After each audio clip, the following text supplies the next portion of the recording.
এসময়ৰ কথা। সপোনপুৰী নামৰ গাঁওখনত মহেশ নামৰ এজন মাছমৰীয়া আছিল। তেওঁ নিজৰ পত্নী ৰাণুৰ সৈতে একেখন জুপুৰিতে বাস কৰিছিল। এদিনাখনৰ কথা।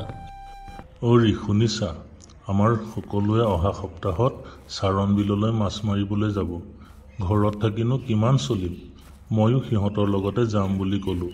তুমি মোৰ কাপোৰ কানিবোৰ এটা টোপোলাত ভৰাই দিবা। হয় নেকি? কিমান দিনৰ কাৰণে যাবা বাৰু? কি জানো, 2-এমাহ থাকিব লাগিব চাগে। মই কেনেকৈ থাকিম বাৰু ইমান দিন অকলে? এনেও ৰাতি হ'লে কিবা কিবি শব্দ আহিয়েই থাকে কাণলৈ। মাজে মাজে চাউল ভজা গোন্ধও মাৰি থাকে পদূলি ফালে। নাজানো আৰু ভূতে নে পিশাচে আছে গাঁওখনত। ভূত পিশাচ একোৱে নাই, ভয় খাব নালাগে দিয়া। পাৰিলে মই মাজতে এবাৰ আহি যাম, খবৰ এটা লৈ যাম। হ'ব দিয়া। কিনো কৰিম, উপাৰ্জন নকৰিলে খামনো কি? থাকিম দিয়া কিবা কৰি। কথাবোৰ পদূলিতে থকা মদাৰ গছৰ পৰা ভূতটোৱে শুনি আছিলে। ৰ বেটা, তই গৈ ল। মই তোৰ ঘৰত থাকি ঘৰত পোহা হাঁহ কুকুৰাবোৰ চব খাম। কি মজা লাগিব, কুকুৰা কুকুৰা।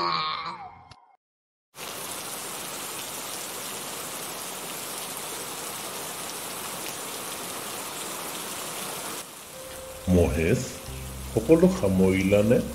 নে আকৌ কিবা বাকী ৰাখিলা? এইবোৰ চব হ'ল। ইমান দিনৰ কাৰণে ঘৰখন এৰি থৈ যাম, মানুহজনীও অকলে থাকিব, তাকে ভাবিহে অলপ চিন্তা হৈছে। সেইটো হয় বাৰু, কিন্তু আমি মাছ মাৰিব নগ'লে ঘৰখন চলিবনো কেনেকৈ? তই চিন্তা নকৰিবি দে, ওচৰত খুৰা-খুৰীহঁত আছে নহয়, চাব দে। আৰু লাগিলে মাজতে তই এবাৰ ঘৰলৈ আহি সকলোবোৰ খবৰ খাতি লৈ যাবি। তাকেই কৰিব লাগিব। চাওঁতে চাওঁতে মাছলৈ যোৱাৰ দিনটো আহিল। খুৰী, আপোনালোকে অলপ মন দিবচোন। আমাৰ জনীয়ে ৰাতি হ'লে আকৌ বহুত ভয় খায়। তুমি কিবা অসুবিধা পালে খুৰা-খুৰীহঁত আছে নহয়, তেওঁলোককে ক'বা। হ'ব মহেশ, তুমি চিন্তা নকৰিবা, আমি আছো নহয়। কিবা অসুবিধা হ'লে আমিয়ে চাম দিয়া। তুমি চিন্তা নকৰিবা, মই থাকিম দিয়া। তুমি নিজৰ খোৱা বোৱা সময়মতে কৰিবা, দেহৰো যত্ন ল'বা। মহেশ, দেৰি হৈছে, গাড়ী ৰৈ আছে নহয়। তাত গৈ পজা এখন বনাই ল'লেহে ৰাতি শুব পাৰিম। ৰাতি বৰষুণো হ'ব পাৰে। যা তই, আজিৰ পৰা তোৰ ঘৰৰ মালিক মই। চব শেষ কৰি দিম খাই বৈ। কুকুৰা কুকুৰা। ইতিমধ্যে মহেশ আৰু বাকী সকলোবোৰে টালি টোপোলালৈ গাড়ীত উঠিলে। লাহে লাহে ৰাতি হৈ আহিল।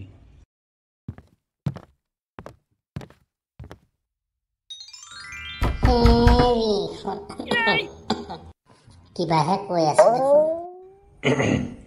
হেৰি, শুনিছানে? মই কৈছো, তোমাৰ মানুহজন। মোৰ মানুহজনতো মাছলৈহে গৈছে। হয় দিয়া, ময়েই তোমাৰ মানুহজন। মই ঘূৰি আহিলোঁ, যাবলৈ মন নগ'ল, গাটো বেয়া লাগি আহিল, মই গুচি আহিলোঁ দিয়া। কি হৈছে তোমাৰ, গুচি আহিলা যে? নাই, নাযাওঁ দিয়া, মোৰ ভাল লগা নাই তোমাক এৰি অকলশৰে যাবলৈ। তোমাক এৰি মই অকলে কেনেকৈ থাকিম বাৰু কোৱাচোন? সেইকাৰণেই ঘূৰি আহিলোঁ। পিছদিনা শুই উঠি ৰাণুৱে যেতিয়া গঁৰালৰ ফালে গৈ দেখে, আই, কি আচৰিত, মোৰ কুকুৰা এটা কিহে খালে এনেকৈ? হে ঈশ্বৰ। শুনিছা, কুকুৰাটো কিবাই মাৰি পেলালে, চোৱাহিচোন। মাৰা নাই, মই তাৰ তেজ খাইছো, বাকীবোৰো খাই শেষ কৰিম, চাই থাক। কুকুৰা। কি হ'ল, কি ভাবি আছা তুমি? নাই, ময়ো ভাবি আছো তাকে কিহে বা মাৰিলেহি। মহেশ, তুমি ঘৰত যে, তুমি কালি নগলা নেকি? নাই খুৰী, মই ঘূৰি আহিলো, গাটো বৰ ভাল নালাগিল।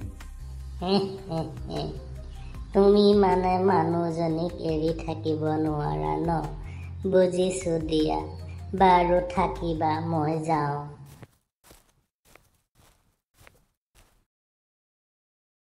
আকৌ এদিনাখন ৰাতিপুৱা ৰাণুৱে শুই উঠি গঁৰাললৈ গৈ দেখে কুকুৰা চৰাইজনী আকৌ মৰি পৰি আছে। আজি কেইদিনমান ধৰি কি হৈছে জানো? সদায় এটা এটা কুকুৰা মৰি থাকে, কিহে আহি খাই যায় ক'ব নোৱাৰো। এনেকৈয়ে দিনবোৰ পাৰ হৈ যায় আৰু এদিন মহেশে ঘৰৰ খবৰ ল'বলৈ আহে। অৰি, ক'ত গ'লা? মই আহিছোঁ দিয়া, শুনিছানে? কৃষ্ণ, আপুনি কোন? মোৰ মানুহজনটো ঘৰতে আছে। হে ভগৱান, দেখোঁতেও একে। কোন হয় আপুনি? অ' খুৰা, সৰ্বনাশ, মোক বচাওক খুৰা। খুৰা খুৰী দৌৰি আহে, আহি দেখে দুজন মহেশ। লগে লগে গাঁৱৰ মানুহবোৰ চাপি আহে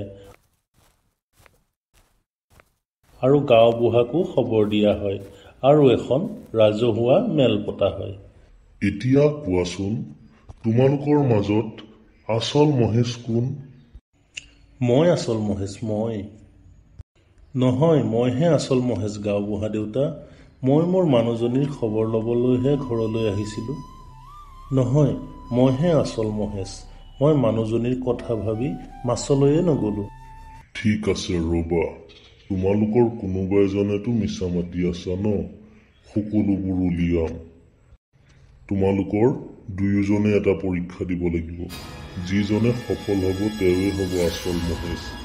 এটা লোহাৰ চুঙাৰ ভিতৰেদি যিজনে অহা যোৱা কৰিব পাৰিব তেওঁৱে আচল মহেশ, ঠিক আছে? ঠিক আছে, ময়ে আগতে পৰীক্ষাটো দিম। ইটো এনেও নোৱাৰে, গতিকে মই সদায়ৰ কাৰণে এখন ঘৰৰ মালিক, লগতে ফ্ৰীতে এজনী মাইকী মানুহো পাম। খোৱা বোৱাৰ সকলো যোগাৰ দিব, মই আৰামছে শুই শুই খাম। কি মজা, কুকুৰা। এই পৰীক্ষাতনো মই কেনেকৈ সফল হ'ম? হে ভগৱান, মোৰ সকলো শেষ। তুমিয়ে মোৰ শেষ ভৰসা প্ৰভু। এটা চুঙা আনি পৰীক্ষাৰ কাৰণে সাজু কৰা হ'ল আৰু পৰীক্ষা আৰম্ভ কৰা হ'ল। তেতিয়াহ'লে পৰীক্ষা পতা কোনো কথাই নাহে। মোকে আচল মহেশ বুলি মানি লওক আপোনালোকে। নহয়, পৰীক্ষা সফল নোহোৱালৈকে তুমিও আচল মহেশ নহয়। যদি সফল হ'ব বিচৰা তেনেহ'লে চুঙাৰ মাজেৰে পাৰ হৈ দেখুওৱা। ঠিক আছে তেনেহ'লে। মহেশৰ ৰূপ লৈ থকা ভূতটোৱে চুঙাৰ ভিতৰত যেতিয়া সোমাবলৈ চেষ্টা কৰে, তেনেকুৱাতে গাঁওবুঢ়াই এজন লোকক চুঙাটো সোপা মাৰিব দিলে আৰু তলত জুই লগাই দিব দিলে। তেতিয়া ভূতটো তাতে পুৰি মৰে। ৰাইজ, এইজনেই আচল মহেশ। আজিৰ পৰা তোমাৰ ঘৰৰ কুকুৰা চৰাইবোৰো নমৰে। যোৱা, তোমালোকে ভালকৈ থাকিবা। মহেশ আৰু ৰাণুৱে গাঁওবুঢ়া আৰু সকলোৱে তেওঁলোকৰ সংসাৰখন বচোৱাৰ কাৰণে ধন্যবাদ দিয়ে। বন্ধুসকল, তোমালোকে যদি ভিডিঅ'টো ভাল পাইছা, লাইক, কমেণ্ট, শ্বেয়াৰ কৰিবা। ধন্যবাদ। কুকুৰা।